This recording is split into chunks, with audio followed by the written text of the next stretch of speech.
con lo que está pasando en Venezuela. Me gustaría saber qué indican los números que ustedes manejan. Bueno, Y bienvenido. gracias.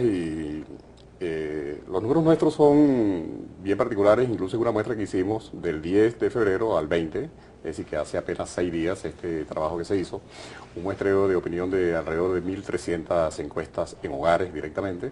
¿Por teléfono o directamente? No, directamente en hogares, estratificadas, como siempre es usual hacerlos en este tipo de estudios, por edades, por sexo, por poblaciones.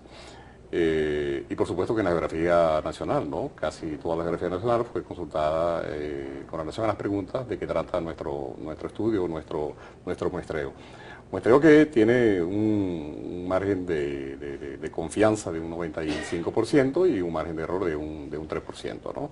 Diversas preguntas fueron las que en todo caso se hicieron a los entrevistados, porque obviamente desde International se palpa la realidad, se estudia la realidad, con miras a producir orientaciones, en todo caso, por supuesto, sobre el acontecer nacional.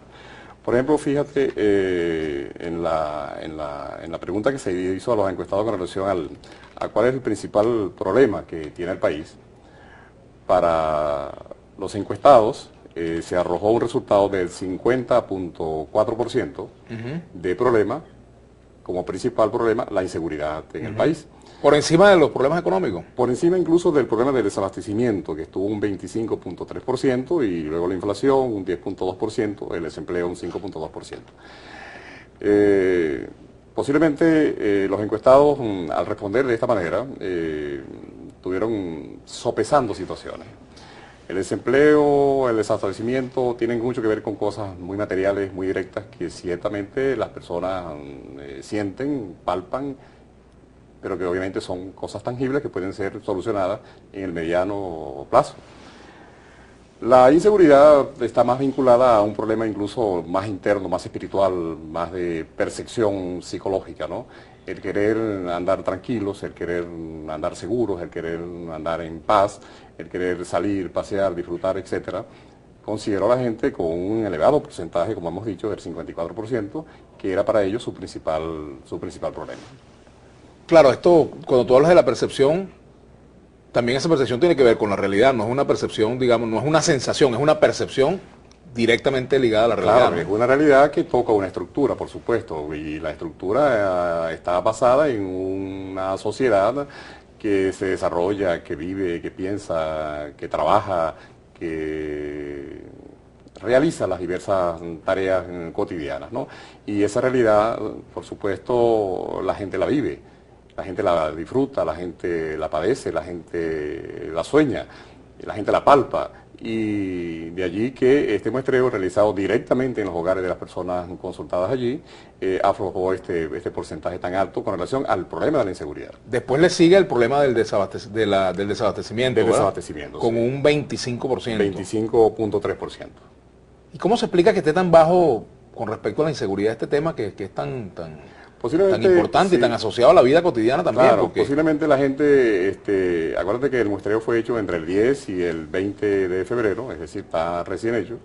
Posiblemente la gente esté considerando que las políticas públicas que adelanta el Ejecutivo y otros sectores de la economía, en función de llenar los anaqueles, los abastos, las bodegas, los sitios donde se expanden alimentos, puedan estar considerando que esto va minimizándose, esto pueda ser solucionado en el mediano plazo. Sin embargo, seguimos viendo cola.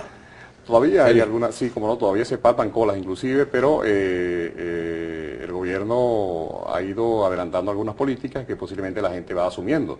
Recientemente creo que llegaron al país una cantidad de cactahuellas para un poco organizar y darle sentido a algunas operaciones, porque, bueno, es conocido que muchas de las colas tienen que ver a veces con compras o bien nerviosas o bien interesadas, inclusive de personas que compran para revender los productos, ¿no? Productos incluso subsidiados por el Estado. Y eso, por supuesto, que también incide mucho en el desabastecimiento. Ahora, ¿qué otros puntos se abordan en esta encuesta? ¿Cuáles son los otros? Bien, en esta encuesta, por ejemplo, abordamos, Vladimir, si lo podemos mostrar a la cámara, lo referente a la economía, ¿no? Por ejemplo, se preguntó a los encuestados cuál es su perspectiva sobre la situación económica del país actualmente. Y si usted cree que la economía, se pregunta, ¿va a mejorar mucho, va a mejorar algo o mejorará? Ajá, ¿qué dice la gente? La gente dice en un 56.4% que la economía va a mejorar y un 40.2% dijo que no va a mejorar y que tiende más bien a empeorar. Hay un 3.4% que no contestó o no respondió o dijo no saberlo en todo caso, ¿no?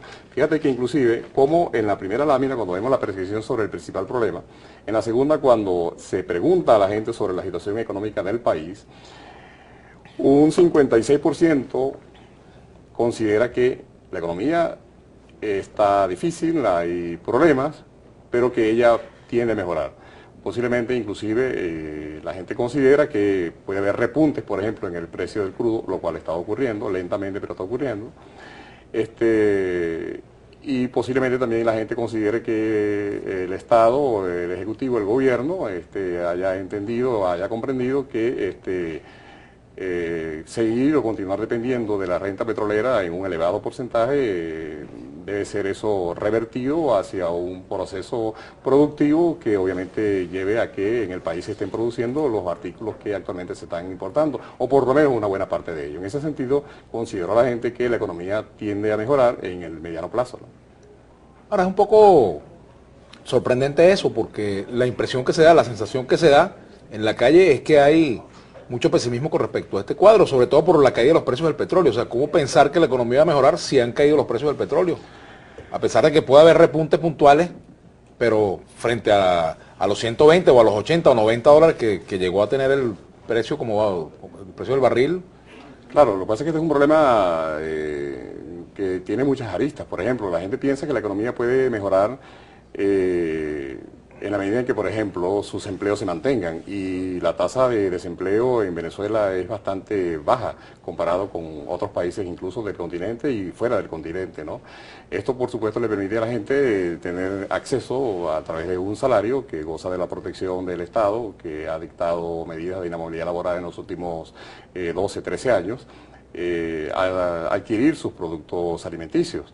Y obviamente no desconocen que la situación económica no está boyante, como se acostumbra a decir, pero que puede mejorar incluso con políticas acertadas que el Ejecutivo, que los sectores privados de la economía. Recientemente uno ha visto cómo algunos sectores de algunos renglones alimenticios, de la carne, de aves, de la pesca, se han venido reuniendo, se han venido en todo caso sumando a las políticas que el Estado ha venido orientando, y puede perfectamente esto dar una impresión diferente y distinta dentro de una realidad que están viviendo ellos allí. ¿Qué otros aspectos están recogidos? Por ejemplo, sobre la popularidad del gobierno, del presidente, sobre la oposición, los partidos. Se le preguntó, por ejemplo, a las personas si tenía usted confianza en el gobierno del presidente Nicolás Maduro Moro para mejorar esa economía. Y como vemos en la lámina, un 57.2% consideró tener confianza, mientras que un 37.1% consideró tener desconfianza o poca confianza en el gobierno del presidente Maduro para mejorar la economía. En otra de las láminas, de las preguntas que se le hizo incluso a los encuestados, se preguntó con relación a lo referente a los derechos humanos, si en Venezuela estaban estos garantizados o no. Un 80% consideró que estaban garantizados, un 19.3% consideró que estaban muy poco garantizados. Otra de las preguntas que se le hizo a los encuestados fue si las elecciones fueran hoy, ¿usted por quién votaría?